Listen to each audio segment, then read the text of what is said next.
Joseph, I grew up in the 1970s in the United States where I would sit in the back of my parents' Ford station wagon and wait in a gas line. So I have a healthy fear or respect for OPEC. Is it still a fearsome cartel today, or are my fears exaggerated?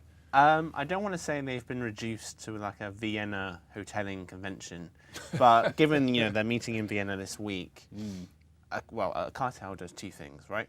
It fixes prices, preferably as high as possible, and it also has to throttle competition.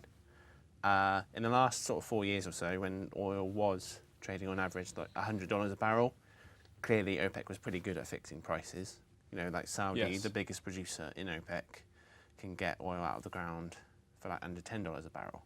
So there's a lot of sort of extra profits. Yeah.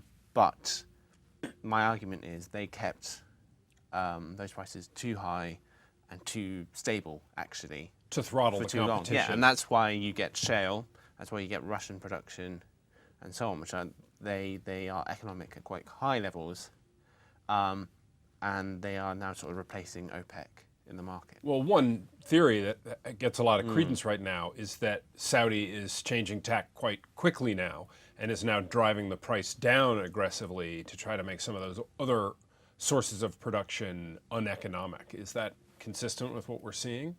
I mean, it's a bit conspiracy theory, and we've kind of batted against it in Next Notes in the past because it seems to be more about sort of Asian market share for Saudi, and that's other OPEC producers, so like Iraq and Iran, want to build market share, and Saudi's kind of competing with them a bit, or has been, when it was almost starting to discount its sales to Asia. So it's not just about shale. And also the interesting thing about shale is, what is the combined production cost? Well, there isn't one, because there are so many producers in there now, so many fields, all thanks to the Saudis having kept benchmark And so many sunk high. costs, right? Yeah, yeah. So it's a moving target, even if they wanted to kind of force it out, and that's why it's not a very good cartel anymore. So the final question, I guess, is we should directly address Russia, which is the only other, national producer of comparable scale, or one of the few others.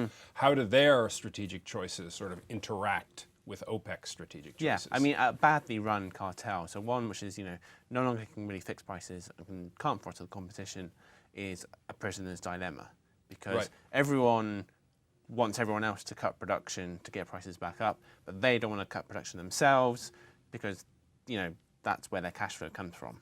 Right. What does Russia need at the moment? It needs cash flow. So it's the ultimate defector. Yeah, I mean, it will not sort of cut production massively itself. Rosneft, for example, trades about 2 times price to cash flow, which is really cheap, but if you're buying it there, you really want that cash flow to arrive. And so it has a huge incentive to defect, really. I mean, it's not an OPEC member, but that's a big problem for OPEC.